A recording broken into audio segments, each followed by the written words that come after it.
I'm not a climate scientist, but when somebody says to me, do you believe in climate change? Would you want me to? I like you as a human. Sure. I believe it. My Okay, answer we is need you to get rid of your Challenger 392. I do No. the same thing. I did this with my brother. I had this kind of conversation with my brother because he has a friend. My brother is a great guy. He's got a friend who's highly overweight who said to me, you're a climate change denier. I said, well, you're an obesity kills you denier. I mean, you know that your lifestyle is going to kill you quicker than climate change, yet you continue to eat pizza right in front of me at my brother's restaurant. Look, let's put this out there. I would say that the word denier used in this context is deeply offensive. Yeah, and it is meant to equate questioning the proposed solutions to climate change with being a Holocaust denier. Right.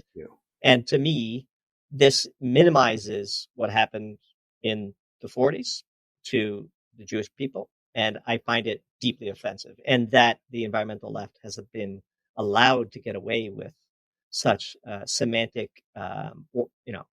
if speech is violence, this is a war crime. And I happen to not think speech is violence. And so I don't want to go too far down that path. But anytime anybody says the word denier to me, I reply back very quickly that this is minimizing the Holocaust, and it's deeply offensive.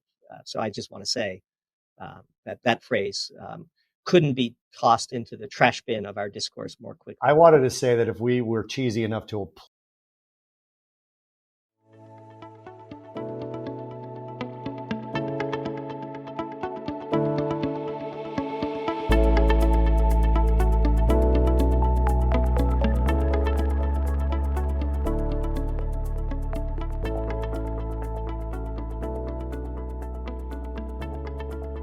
Welcome to the Futures Edge podcast. I'm Jim Miro. As always, the brains behind the operation, executive producer Bob Iacchino, and co-host. Today we have one of our favorite guests, a repeat guest. You all know who he is just by looking at the famous green chicken icon, Doomberg. Thank you so much for coming back. Jim, Bobby, I mean, I can think of no better way to spend the last few hours before the holidays than having a great conversation with the two of you. A real pleasure to be back. That's perfect. And what I said to Doomberg right before we came on air is that had I decided to go anonymous 10 years ago, the course of my media career would have been greatly altered. I wouldn't have been canceled, perhaps. I don't know. I'm a little envious, although I'm glad I was canceled. I think it was kind of fun too. But before we go into energy stuff, can we talk about why you left Twitter? What motivated you to do that? Yeah, sure. Happy to. We left Twitter in August for a very specific reason, which is the new owner of Twitter had decided to not only change the name of the platform, which is fine. It's his private property. He's free to do what he likes with it. Most relevant to us is that he decided that Substack was his greatest threat from a competitive landscape, and all links to Substack articles were throttled, and mentions of Substack would result in your tweet receiving a tiny fraction of the impressions. And look, we're a very small team. We have a finite amount of resources. Part of the magic of the Doomberg experiment has been how small we've stayed. We've not blown up expenses, or we like to joke if we hired 10 people, we might be 20% more productive in aggregate. We're always optimizing, how do we delight our subscribers and what do we do with our limited time?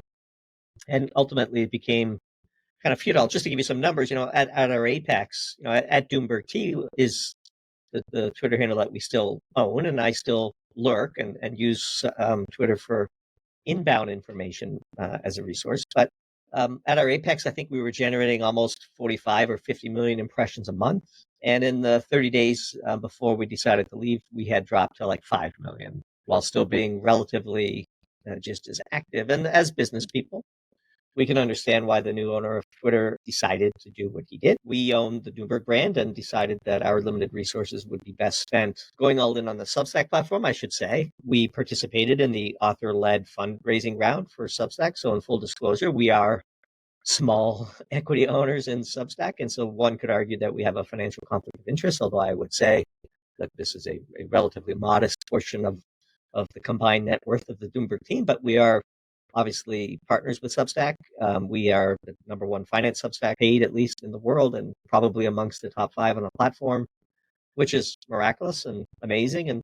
And our philosophy is that we'd rather lose with our partners than win with an antagonist, whatever the motivations of the antagonist may be. So it's nothing personal, it's just business. And it's been actually kind of liberating. We've published at a higher cadence now that, not as distracted with having to maintain a separate social media platform over on Twitter. And we've been doing a bit with Substack Notes, which is, I guess, loosely its alternative to Twitter. And it's been great. And, it's sad, unfortunately. I miss old Twitter, but old Twitter's gone and the world moves on. And so that's why we decided to leave. I mean, very, very clear. He was the one who forced a decision between Substack and Twitter, and Substack was the more valuable and more attractive to you. That seems perfectly reasonable. Before we move on, because our podcast, since the last time you've been on it, has rolled and rolled, and we get a decent amount of people to watch it now. I think like 6 or 7 people almost. So can you tell those 6 or 7 people? I'm just kidding. We get a lot of people to watch it. Can you tell them where to find you on Substack? Is it just Doomberg you look on Substack? Yeah, it's doomberg.substack.com. One of the nice things about Substack is there's far fewer imposters. If you just Google Doomberg, you'll get our Substack. And if you go to our homepage, doomberg.substack.com, you'll see a tab called Notes, which you'll be able to go and see all of our posts on their social media platform. There's a tab for Doomberg Pro, where we have, for our Pro tier, our monthly, pretty lengthy presentations that we create, podcasts, so Doomcasts. So when this recording comes out, you'll be able to find it there. We post all of our recordings as well. And so, yeah, it's a great platform. They're great partners. They're not perfect. Who is? We're not perfect, but it all in. They're a great team. It's a really amazing platform. The thing I like about Substack is it is actually changing the way people read on the internet. So the thing that's amazing about Substack is they don't actually moderate content at the platform level. Each author is emboldened to moderate their own. And as long as you stay within their terms of conditions, broadly speaking, and look, we have the comment section to our articles is really amazing and robust, and it's closed to paying subscribers, which by definition means if somebody wants to troll us, I mean, I guess they have to pay for the privilege, and that makes it a little easier to accept the trolling. But by and large, it is a very sort of healthy, the way, I don't know if I'm sure you guys are old enough to remember the way the internet used to be on, message boards and forums, where algorithms didn't proactively put the most outrageous thing in front of you and didn't reward negativity for engagement farming and so on. And look, to the extent that old Twitter was certainly imperfect, Twitter/X, as it is now known, I think it's kind of gotten a little worse in that regard. I want Bobby with the next question, but I want to know, you realize that Bobby and I are both almost 60 years old. When you said you think we're old enough to remember the beginning of the internet, yeah, we remember when there was no internet at all. I mean, you both look, a day, not a day older than 39. So what can I tell you? There was a compliment in that, Jimmy, when he said that. I appreciate it. Yeah. I just wanted to take the compliment. Yeah, I think what you just said about Twitter is great, because you didn't say, I hate Elon Musk, his politics drive me crazy, I'm moving to Canada, or anything like we hear about all these other things. I mean, Elon Musk bought the company. He's allowed to do with what he wants with the company, and it didn't fit with what you're doing. That is one of the reasons I subscribe to you, is because what you write and what you therefore represent, which is not poultry, it's reasonable, and you've been very, like in podcasts I've seen you on and stuff I've read, you've been very reasonable. I saw a podcast recently, and I, for the life of me, can't remember who it is, but you went through your 5 questions that you ask whenever there's sort of an announcement of a new development or a new sort of invention that falls in your purview of physics and energy. And you had these 5 questions, and you went through the questions. I hope you don't expect me to remember what they are, but I remember thinking that they were reasonable, because afterwards you said, that leaves me skeptical because I couldn't get through the 5 questions. Do you remember that by any chance? Oh, sure. Absolutely. We have a 5-question framework for anytime a technology goes viral in the sort of the mainstream news. But to circle back to what you said about Twitter and so on, look, I mean, you cannot participate in modern society if you only allow yourself to engage in environments where absolutely everything is palatable to you and nothing disagreeable is present. And so, of course, there's unsavory things going on Substack, as the Atlantic was quick to point out in a stupid article last week. By and large, I just think that, as you said, we're pretty authentic with our audience, and one of the magic things about Doomberg is how small we are. That makes us nimble. It makes us quick. It makes us able to publish 6 to 8 pieces a month without having to go through committees to get each piece or each sort of phrase approved.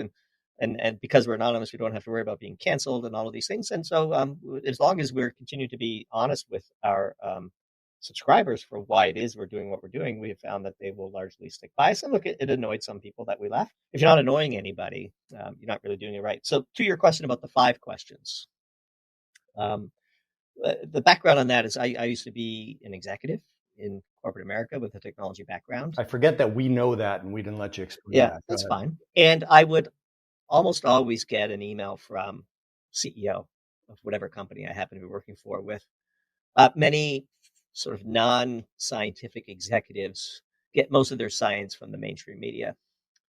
And so there would be an article about, some breakthrough of some battery technology or cure for cancer, pick your favorite, and it would inevitably find its way to my inbox, and I would have to arm them with a compelling series of reasons why this is either safely ignored or something that we need to do something about. And over time, I personally developed this 5-question framework, which we have since incorporated into the analyses when such things happen that we publish. I'm happy to go over the 5 questions real quick for you if you think it would be instructive. Yeah, if you don't mind. But this is universal, and frankly, isn't necessarily limited to just science, but it works very well for when we see something hit the wire. So imagine a cure for cancer is claimed, or famously we used it to assess the claimed breakthrough in room temperature superconductors, which big day in energy world that was proven wrong. Yeah. But anyway, yeah.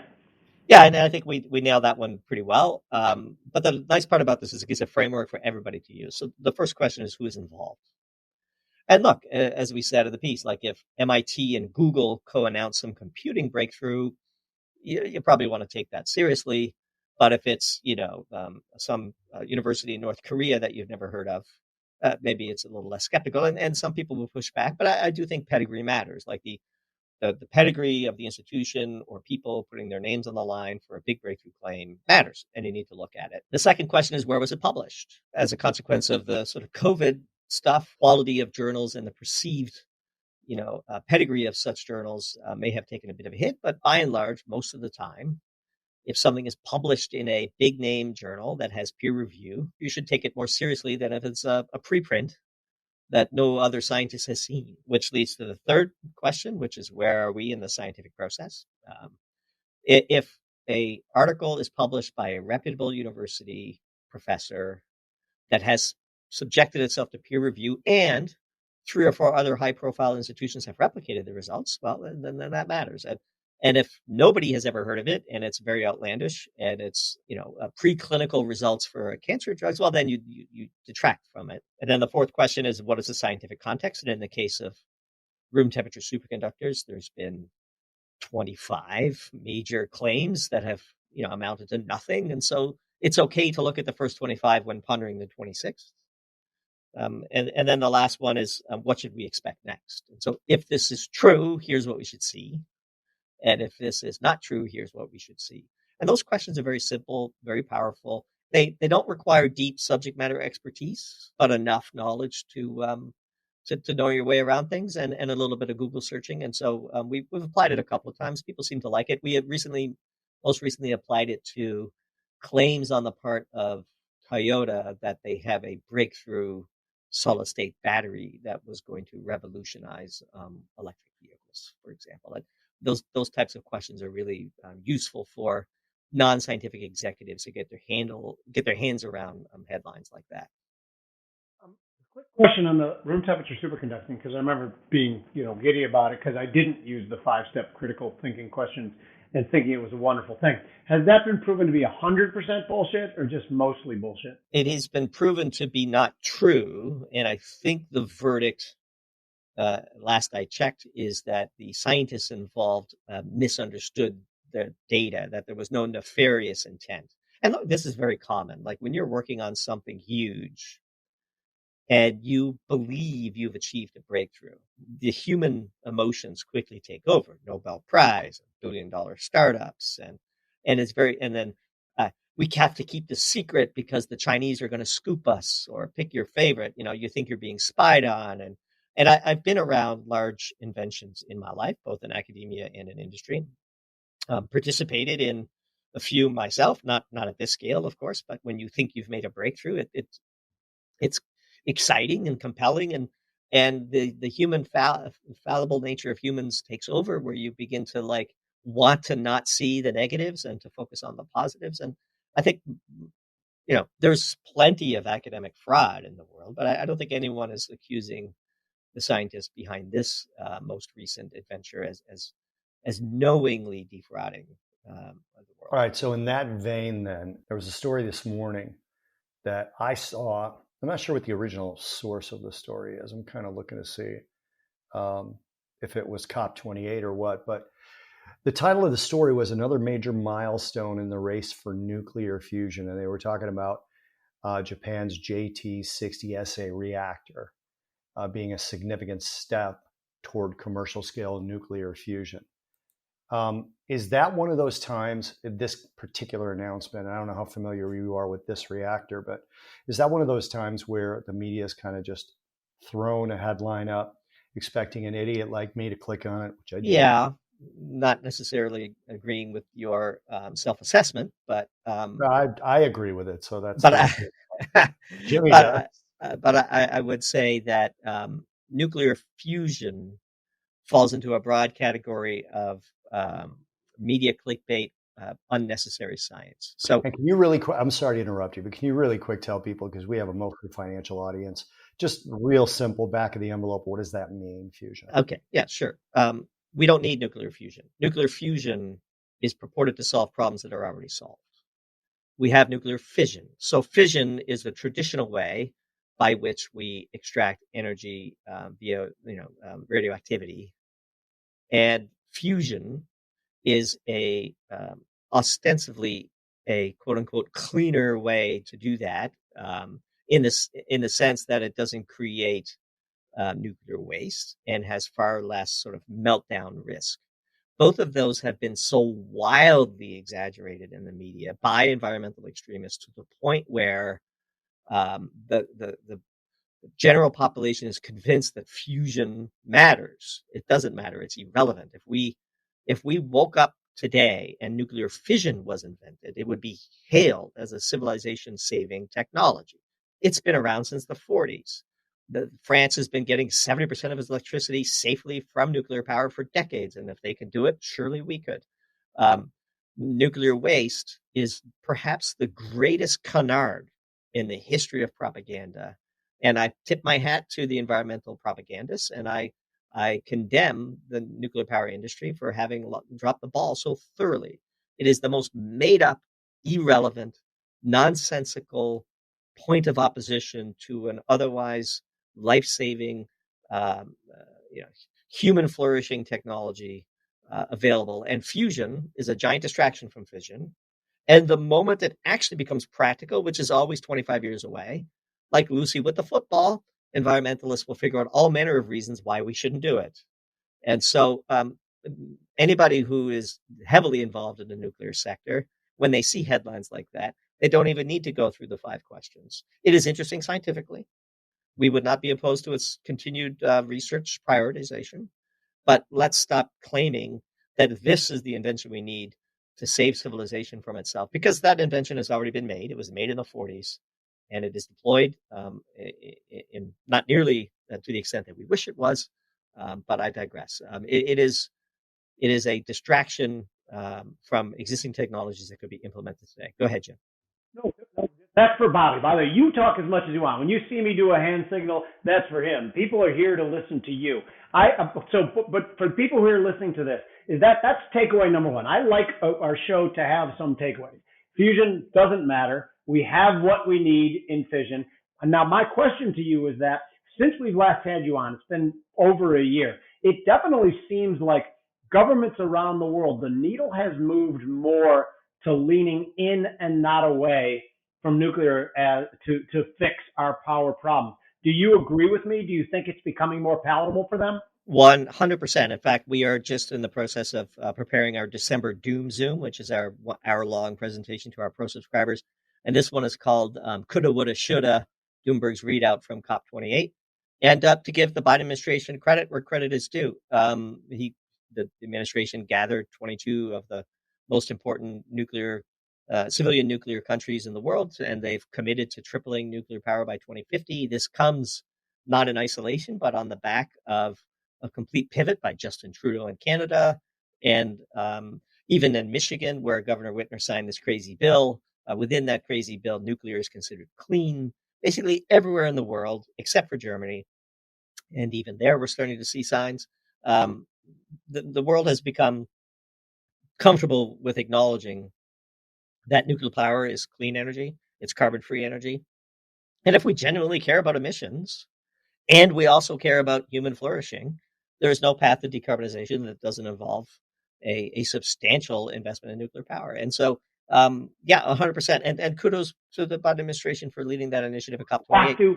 Are you telling me I have to give credit to the Biden administration? Because I know I should, and I know it's deserved. It just feels so awful for me. I will if you tell me to. Let me talk to you about this a little bit. I would think,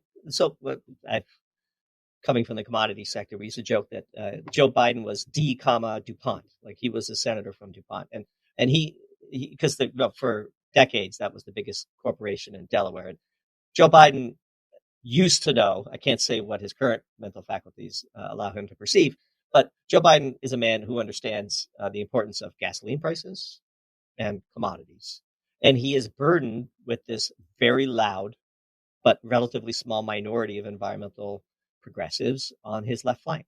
And if you actually take a careful look at what Biden has done on the environment, he says a lot of things publicly to placate the far left of his coalition. But in reality, take a step back. The U.S. just set a new record for oil production. The U.S. just set a new record for natural gas production. The U.S. is still producing coal. I think it's top 5 in the world, even though the use of coal in the U.S. is going down. Biden has normalized and stared down the far left on nuclear energy. He approved, ultimately worked with Joe Manchin to get the Mountain Valley Pass pipeline finished. It's not quite finished, but it's basically there. Just approved a new pipeline coming out of Alberta into the Pacific Northwest, so that TC Energy's ample supplies of natural gas can help the folks up there. He has said a lot of stuff in public, and he's, given into them at the margins on issues. But as soon as gasoline prices soared, he emptied the Strategic Petroleum Reserve, which tells you he knows deep down where his political eggs are counted. And I think the grand bargain, which is one of the big conclusions of our upcoming Doom Zoom, is as follows. This is our big readout from COP28. First of all, peak ESG. The crazies have had their time on stage. It's time for the adults to come in.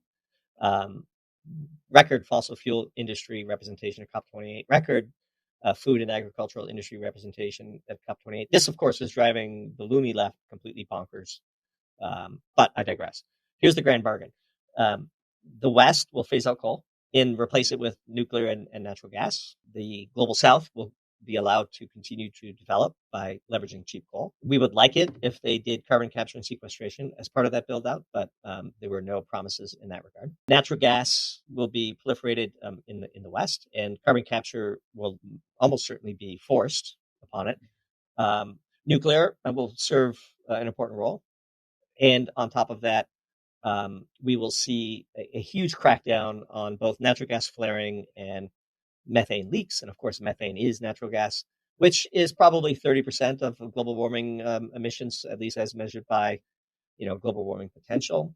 And industry, again, another positive development of COP28 amongst the noise is that the 50 of the largest oil producing companies in the world all agreed to radically tighten their methane emissions and to eliminate elective flaring by 2030. These are real tangible things. And then we're not going to cut our carbon emissions anywhere near what we need to get under, quote unquote, 1.5 degrees. And we're just going to roll the dice on that and deal with the consequences as they arise. And then finally, we will still tinker around with solar and wind and electric vehicles and pretend that this is going to make some kind of a difference, which is mostly just feeding the grift train of the people that rely on Washington to pay their bills and could never succeed on their own on sort of a standalone basis. And so that's the grand bargain. They will pay lip service to wind and solar and hydrogen and batteries. But in reality, the methane agreement, for example, is really just a roadmap for how the industry will be allowed to continue to operate for the decades to come. And that's just reality. 82% of our global primary energy still comes from fossil fuels, despite trillions invested in renewables. You could triple renewables and triple nuclear, and we'll still be at 80% fossil fuels. And so that's the grand bargain. That's the adults in the room. And of the leaders in the West, I think the Biden administration actually has positioned itself most intelligently on the issue. Wouldn't be what we would do, but credit where credit is due. He has tried his best to thread the needle, and I think this all derives from the fact that he has spent decades effectively being the senator from DuPont. So I want to ask you, because I have a little bit of a it's not a pushback, it's more of a question, okay, from my perspective, because I saw people blaming the Biden administration when gas prices were jumping through $4 and $5, and somebody saying California was all because of landlocked and no pipelines, and even though they have about a 60 to 70% higher gas tax than, for example, the state of Florida does, and then I saw people giving credit to the Biden administration when gas prices started to come down. And both of those bothered me for this reason. I recently wrote a Substack piece on mine and Jimmy's Substack where I went through how long it takes from prior to actually securing a lease. So I'm assuming leases were secured, whether that be private or federal lands, how long it actually takes to get crude oil out of the ground through fracking, right? And I found it to be somewhere on the short side to be 2 years and on the long side to be 5 years. And my conclusion was that I wouldn't necessarily give any administration credit for this 13 million barrels that we're pumping right now. And then the second part of that, again, forgive me for the length of this statement / question, was I did not like the dumping of the Strategic Petroleum Reserve, and doubly I don't like the refilling of it, because I see a future where we need oil. We're not producing as much because there's been no real capital reinvestment until this past year when it started to ramp up again. And it's going to take another 3 to 5 years to get that production back up once it starts to fall off a cliff, if it does. And we won't have Strategic Petroleum Reserve if OPEC becomes aggressively angry. Where am I wrong? Where am I right? And where am I just completely out of my mind? Yeah, I don't think you're out of your mind at all. And I should characterize what I said, because I spoke with a bit of precision, but there's some context that maybe I could have wrapped around it. Joe Biden's decision to empty the Strategic Petroleum Reserve, I mentioned that favorably, was a recognition that it is proof that Joe Biden knows how important that parameter is. And that is the way I took it, by the way. 100%. Yeah. And I would say that the Strategic Petroleum Reserve was set up at a time where we were desperately dependent on imports. Mm-hmm. And it was meant to provide a certain amount of net energy, days. How many days of net energy do we have in the case with true emergency? We are now net energy exporters. Back to my point about if you take a step back and look at what the sort of combined policies of both parties over the past 10 years, as you correctly articulated, has led to. Don't forget, most of the energy produced in the U.S. is not actually regulated at the federal level. It's regulated at the state level. That's key, and I don't think I knew that. And so Texas and Louisiana have a lot more freedom of action than in most countries. In most countries, it's federal and that's it. This is why you can have a California existing next to a Texas in the same country, right? And so there was a lot to unpack in that. But the first thing I would say is the main reason I brought up the SPR was because Biden's tapping of it was the exception that proves the rule.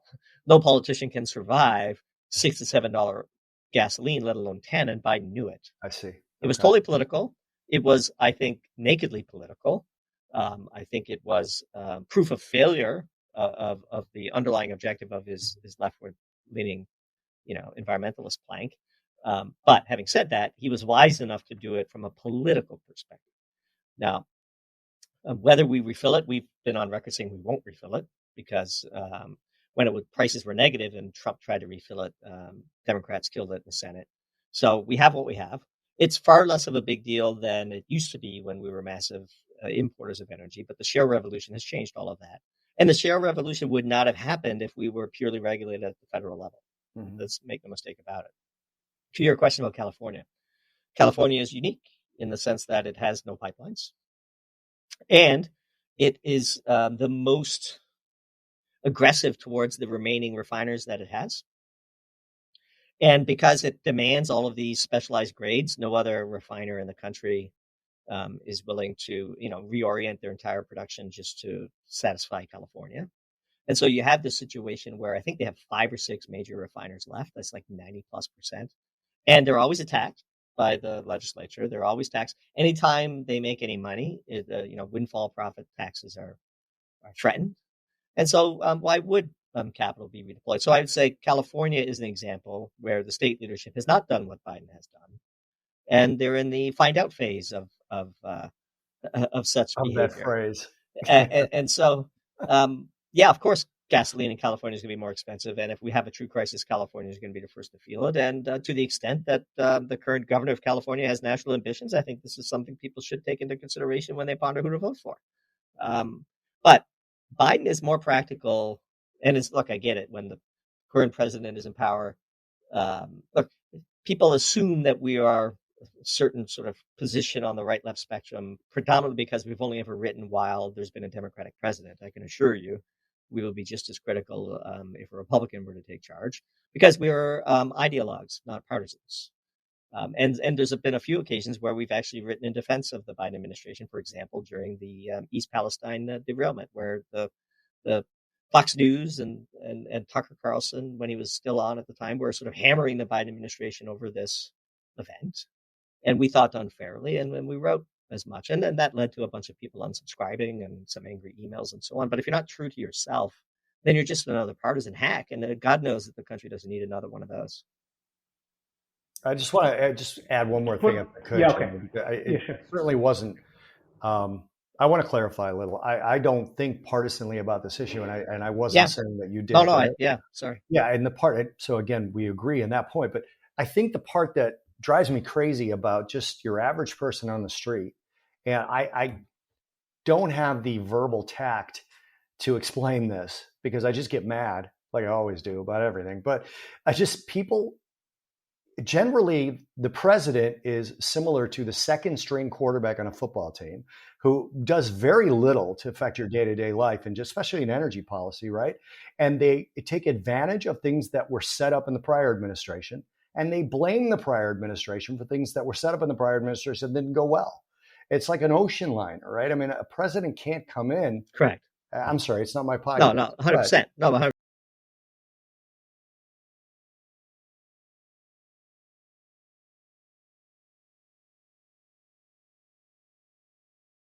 We have criticized Biden and the sanctions policy in particular. So let's drill down a bit and talk about how I believe we were correct on the failure of the sanctions regime against Russia. We were very early. We wrote a piece weeks after the sanctions were first imposed called Crazy Pills, where we explain in great detail why they were destined to fail.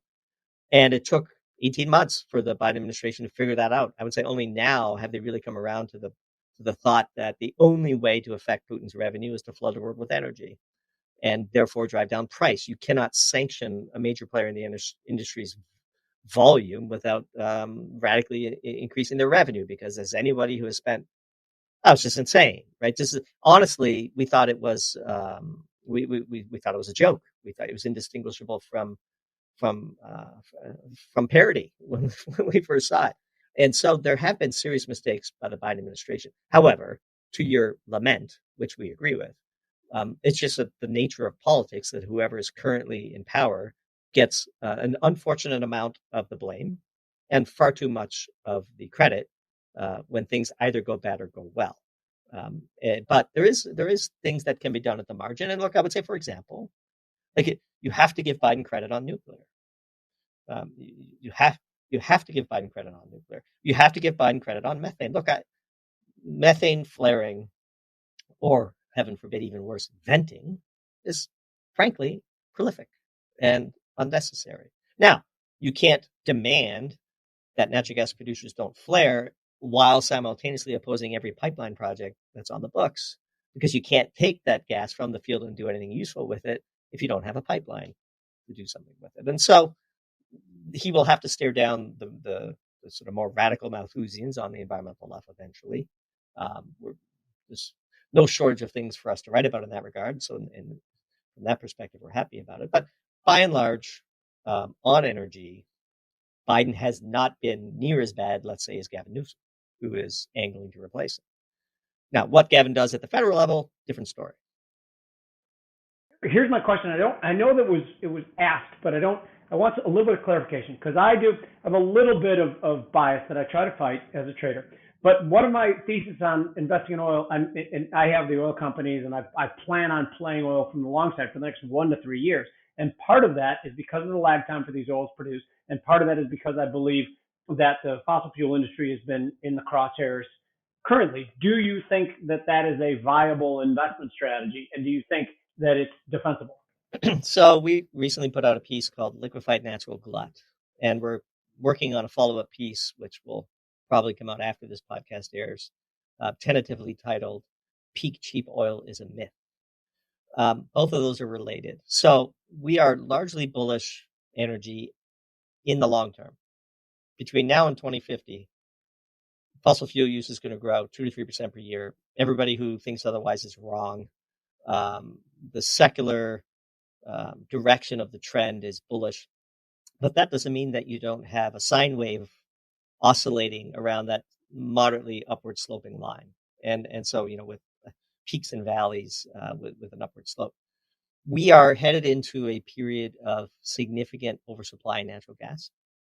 And to the extent that natural gas and oil are fungible, that glut in natural gas represents a headwind to the price of oil. I think this is being radically underappreciated in the markets. People we respect, Gering's team at GNR and our friend Luke Groman have a different view, and we've been communicating, at least with Luke offline, to express why we believe there may be some alternative ways to look at the data. Natural gas is burned to make electricity, and so is oil, actually, in parts of the world. It doesn't take but a couple of percent of fungibility between primary energy markets for there to be significant overlap in trend. The piece Liquefied Natural Glut that we recently published talks about how rainfall in South China has been dampening the price of coal in Asia. Well, the price of coal in Asia is arbitraged to the rest of the world, and so rainfall in China is making coal cheaper around the world. And if coal's cheaper around the world, well, guess what? That makes the demand for natural gas be a little lower because they could switch and use coal. Same thing happens with oil. And in fact, we've not yet published this, but I'll give you guys a preview.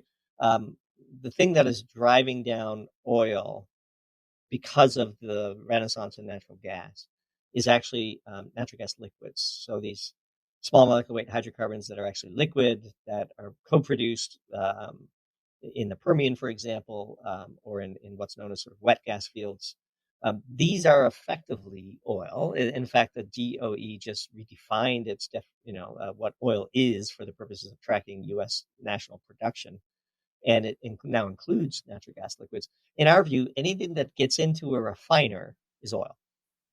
Is that part of the 13 million barrels? Yes. I'm sorry. Exactly. Yeah. So that is a new calculation methodology that many oil bulls are convincing themselves makes that number less meaningful. And we would argue, boy, you better be careful. Because once a hydrocarbon finds its way into a refinery, the magic that the chemists and the chemical engineers can do to convert it into gasoline, aviation fuel. And it doesn't mean that has to be done at 10, 15, 20% of existing demand. Look, there's all manner of chemical crackers, and the chemical industry is like 7% of the demand of a barrel of oil.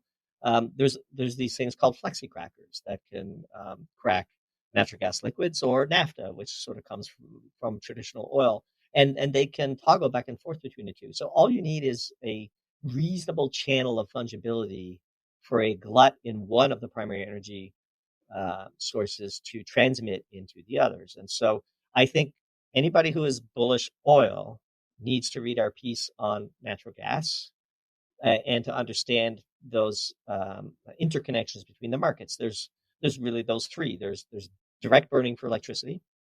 A lot of it is done in the Northeast in the U.S., unless you think this is some artifact of the third world. But no, in the Northeast, in the United States today, when it gets really cold, upwards of 30% of the electricity is produced by burning oil.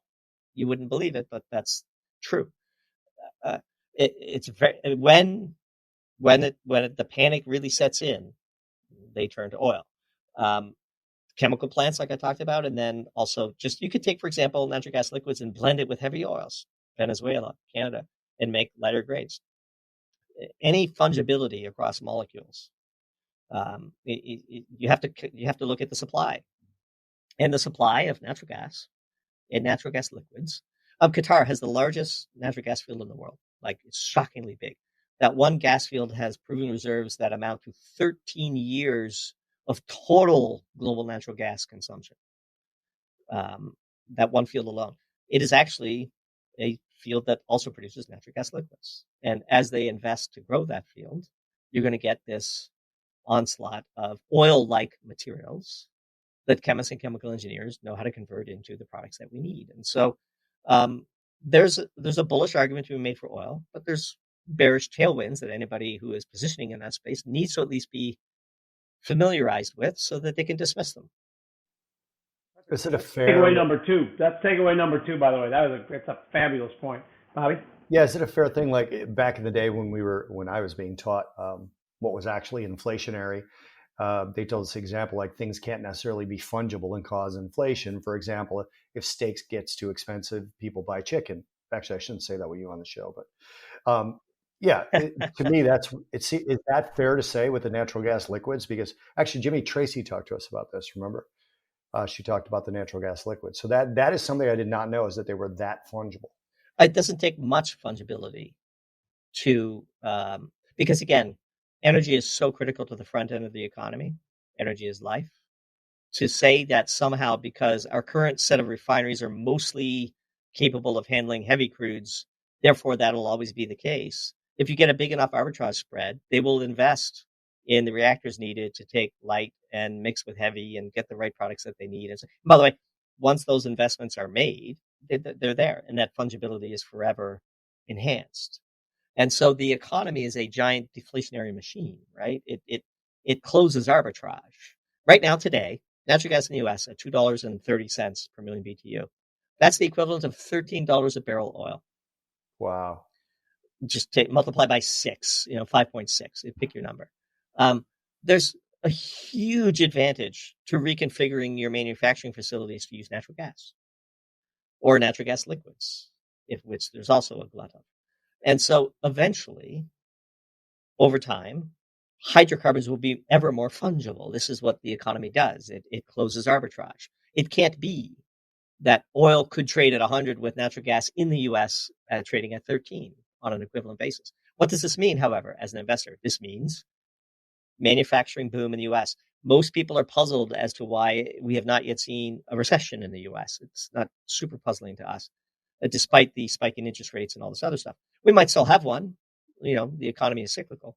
But right now in the U.S., natural gas is by far the largest source of ultra cheap hydrocarbons in the world. What economy wouldn't want that as the foundation of future growth? Almost every brownfield site in the country is powered by what are known as cogeneration facilities, where you take natural gas and you burn it and you make electricity, and also you make steam, because industrial grade steam is a critical input into heavy manufacturing. In fact, integrated across the world, the carbon emissions that derive from the production of industrial grade steam are larger than the combined total of personal transportation and aviation. And yet all we hear about is electric vehicles. Nobody talks about this hidden underbelly of our economy at the very front end. And so if the U.S., if you're a fertilizer maker, fertilizer is a globally traded commodity, okay? You get to plug into $13 a barrel oil effectively, but sell your product at $71 WTI or $73 WTI that we see today. That's huge spread. And so you're seeing this boom in manufacturing in the U.S., or this, I tell you what, having ready access to the world's most abundant source of cheap hydrocarbons, combined with engineering and manufacturing know-how in a relatively stable contract environment, is a potent combination for profitability that on a relative basis, it just positions the U.S. to succeed in a global market. And that's why I think GDP has run hotter than most people thought. This is why we're seeing headwinds for oil. So this is more of I'm asking you this question for selfish reasons. And to put some context in it too, the environment has been an enormous deal for me my whole life. I raised my daughters to believe in that. We've taken them out to Colorado since they were little, leave nothing. And so much so that my second daughter just got her master's in environmental science from Stanford. Congratulations. And, thank you so much. It was just last week, and she's now going on with some professors to do more and more research. But the question she posed to me is, do you believe in climate change? She said to me. And I said, there's a couple things. I don't believe in the climate change grift, because it's obviously there's some bad operators who've gotten control of things. I'm about 70% sure that climate change is real and man-made and depends on us changing our ways. I'm not 100% certain of the timeline they give us, and I question that to the point of disbelieving it. Is there anything that I just said that you, and by the way, you're one of the few people who, when you tell me I'm wrong, actually listen. I really like how reasonable you go out. I mean, because that's not usual for me. Where am I wrong about that? I wouldn't say that you're wrong. I would say that there's a point of emphasis that I would add to what you said that few people talk about, that is often confused on purpose by the environmental left, which is the distinction between pollution and climate change. And I think there's the majority in the middle is very much against pollution. And we have argued in a relatively controversial piece, we need to have government support domestic industry to pay for the abatement of pollution, because China is using our desire to have a clean environment against us. They allow their domestic producers to pollute at will, which makes them cost advantage in the global market and allows them to dominate critical material science supply chains that are actually a threat to our national security. And we have argued that the free market fails in pricing such externalities, such as environmental costs and or national security. I could tell you from direct experience, having competed against Chinese upstart companies, that when your competitor's idea of a water treatment plant is a pipeline to the river, you're not going to be able to compete on cost. And frankly, all the big B2C brands that have their great expos at COP28 could care less, and they just want the cheapest price. And I have been pitching procurement teams in my career about, hey, look, the Chinese stole our IP and they're polluting their local rivers. How can you say this is a fair request for proposal comp when they're basically taking our technology and only doing half of the abatement, and you're telling me that this is cheaper? Yes, of course it's cheaper. And they looked at me and said, well, let's let the courts figure that out. So pollution, different from climate change. And then in the climate change arena, we're probably close to you. We have not really engaged in the direct argument because it's become so hyperpolitical that we've decided to focus our energy on pointing out why certain proposals won't work and the importance of considering all trade-offs and so on. But I would argue that humanity's capacity to adapt to the consequences of climate change is always under-talked or minimized. And ultimately, it is kind of deeply unethical to assume that billions of people should not be allowed to climb the energy ladder like the three of us have been privileged enough to be able to do, out of fear of some potentially negative consequences that we could probably address with some reasonable amount of investment as they arise. So those would be the two things I would tweak. Pollution is different than climate change, and we should be holding industry to account for pollution. But we also have to recognize that we compete in a global arena where other countries might not do so. And so for critical industries at the front end of our economy, I think we need to subsidize them. We need to pay for pollution controls. We need to say it is mission critical that we process our own rare earth elements, that we make our own magnesium, that we smelt our own aluminum, that we smelt our own zinc. Because we can't give all of these things to the Chinese and then wonder why it is we're going to lose the war. Because these things are at the front end of military supply chains as well. And so it's okay at the front end of the government for industry and government to partner. I could tell you personally, the reason why Chinese control 95 to 99% of the three most important steps in the solar supply chain is because they stole all our IP and then polluted like crazy, leveraged cheap thermal coal and slave labor to undercut Western producers and put us all out of business. I was put out of business by these tactics a decade ago. I know what happened. And to listen to all of these environmentalists talk about S-curve innovation and all this other nonsense when I was there, I know what happened. And when the energy crisis hit, what happened to the price of solar-grade polysilicon? It went through the roof because dirty thermal coal was being diverted away from the production of solar panels to the production of electricity in China. Full stop. The price of solar grade polysilicon went up 600% in the energy crisis. it's frustrating sometimes to read that, but that's just the reality of the way that the world is. But I love the outdoors. I'm a big leave no trace hiker camper myself. There's nothing more refreshing than touching the grass, right? To leave the computer and the phones behind and to go out for a long walk in nature and to remember where we came from. And I think left to its own devices, unfettered capitalism would destroy a lot of that. And I think it's perfectly fine. I have worked with many professionals in the EPA and the DOE, and by and large, they care about the country, they care about the environment, and they care about the economy. It's the extremists on both sides that I think that we need to listen to a little bit less.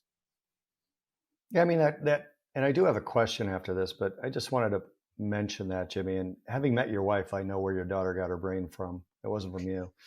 But the question itself to me is very similar. When somebody says to me, "Do you believe in climate change?" My answer is always like, "I don't care. Ask me what you're Clean asking environment me to anyway. do about it. Right. Yeah, ask me Yeah. what you're asking me to do about it individually." Like Doomberg said in the last time we had him on, you first. Like, I just always First, respond to all that. the time, dude. It's Yeah. like somebody asking me, "Do you believe it's raining right now?" It's like, well, let me look outside. Yeah, it's raining. But Yeah. yesterday it wasn't. So I don't know. I'm not a climate scientist. But when somebody says to me, "Do you believe in climate change?" Well, do you want me to? I like you as a human. Sure. I I believe it. think my Okay, answer we is need that you to get rid of your Challenger I 392. do the No, same thing. I did this with my brother. I had this kind of conversation with my brother because he has a friend. My brother is a great guy. He's got a friend who's highly overweight who said to me, "You're a climate change denier." I said, "Well, you're an obesity kills you denier. I mean, you know that your lifestyle is going to kill you quicker than climate change, yet you continue to eat pizza right in front of me at my brother's restaurant." I Look, don't know. let's put this out there. I would say that the word denier used in this context is deeply offensive, Yeah, and it's ridiculous. it is meant to equate questioning the proposed solutions to climate change with being a Holocaust denier. Right. And Thank you. and to me, this minimizes what happened in the 40s to the Jewish people, and I find it deeply offensive. And that the environmental left has been allowed to get away with such semantic, if speech is violence, this is a war crime, and I happen to not think speech is violence, and so I don't want to go too far down that path. But anytime anybody says the word denier to me, I reply back very quickly that this is minimizing the Holocaust, and it's deeply offensive. So I just want to say that phrase couldn't be tossed into the trash bin of our discourse more quickly. I wanted to say that if we were cheesy enough to applaud on this show, we would have done it. My question actually was going to be, and stop me if my first statement is incorrect, to a very high degree, natural gas and coal are fungible for what we use coal for. Correct? Is that 100%. correct? 100%. It is. So is it just the lobbies, for example, of like, I don't know, Indiana, Illinois, Wyoming, West Virginia, and the places where that rely on coal for their economy, Kentucky, Pennsylvania? Is it just the representatives of those states that stop the rapid transition from coal burning for electricity to natural gas burning for electricity in order to at least cut back carbon emission? We've done a lot of that. It's not just them. Coal has one really amazing attribute that should never be minimized. To quote our friend Mark Nelson, if you don't understand why people love coal, you'll never be able to get rid of it. And so let me tell you what that attribute is. You can buy it by the gigaton and store it as a giant pile outside and not have to worry Wow, about that's amazing. Okay. it. And so natural gas, on the other hand, is accessible by pipeline, difficult to store. Yes, we store it underground in these caverns and so on and so on. But the only primary energy source that a grid operator knows is right there, and it's just a bucket load away from powering up the furnace, is coal. It's a giant battery. This is why Germany, retreated to the coal mines, as we like to say, with the speed and efficiency of the evacuation of Dunkirk. They could make a giant pile of it, and then it really didn't matter what the weather was doing. That is a very, very valuable thing. It lays bare the fallacy of battery backup storage. If you compare the amount of lithium-ion batteries, or pick your favorite battery architecture, that we would need to replicate that capacity, Now, the world's best batteries are hydropower facilities, which is why Norway is essentially like a giant battery sitting in the middle of the EU, even though they're not an EU member state. No country has done their energy policy better than Norway, something we could talk about perhaps at another appearance. But if you do not realize why people love coal, you have no hope to get rid of it. Coal can be bought by the barge and piled up right next to your power plant. And when you drive in the morning, you can look at that pile and know that you have power.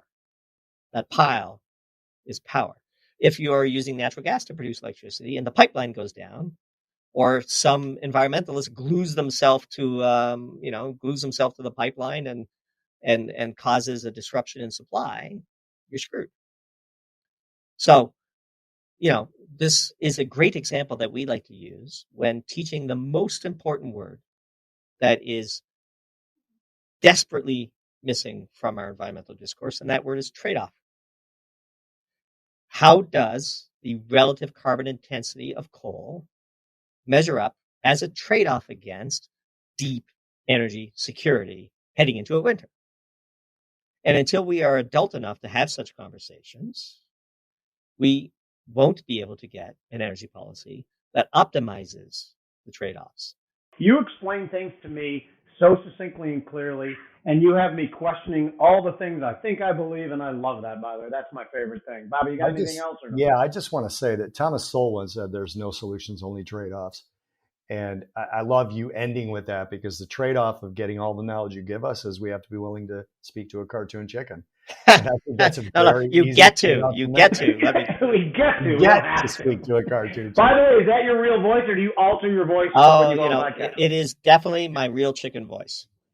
Okay. And No, how tall are you in real life? I forget it. Don't even. That is By the way, no. you say you're in the Midwest. There's one big city that we're familiar with in the Midwest. If you come to my restaurant and to say hello, I won't even ask you who you are. I'll figure it out while we're having a beer. But you can come to my restaurant in the northwest suburbs anytime. I have a better idea. Go to the restaurant and don't introduce yourself, because it'll drive Jimmy crazy the next time we have you on, that you're like, I really like the burger and the tater tots were phenomenal. What location is your restaurant in? What city? Palatine, which is 30 miles northwest of the Loop. It's an old gangster joint. I bought it 10 years ago, but it was an old Al Capone and the gangster Roger Toohey. It was a speakeasy during Prohibition, and it's been wildly successful through the last 2 years. It's morphed into just successful from wildly successful because of certain things. But if you ever came there, just say something silly, ask to see me and just say, these chicken fingers are sublime. Something like that. And I won't ask you who you are, but I'll know. Don't let them meet you. I'll give you some clues. So I know my way around Chicago. I figured you would. And I'll be the 6 foot tall, 185 pound, really cut, handsome guy. Okay, fair enough. And then there'll be two of us, I guess. I am so looking forward to the day you come on and you go, I just thought the chicken fingers were great, Jim. I sent you a message, but we had to leave. No, in all seriousness, damn it. Hundreds of people know who we are. We've hosted in our what we call the chicken coop here, the office that we've built to build out the Doomberg newsletter. We've hosted Grant Williams and Tony Greer and Edwin Dorsey and countless other folks. And next time I'm in the Chicago area, Jim, I will send you an email and I will come in person and I will try the food at your restaurant and I will give it the full and fair review next time I'm on your podcast. And that's all I ask. Okay, thank you. Yeah. Hope to see you soon. Yeah, good to talk to you again, man. Thanks again. Appreciate it.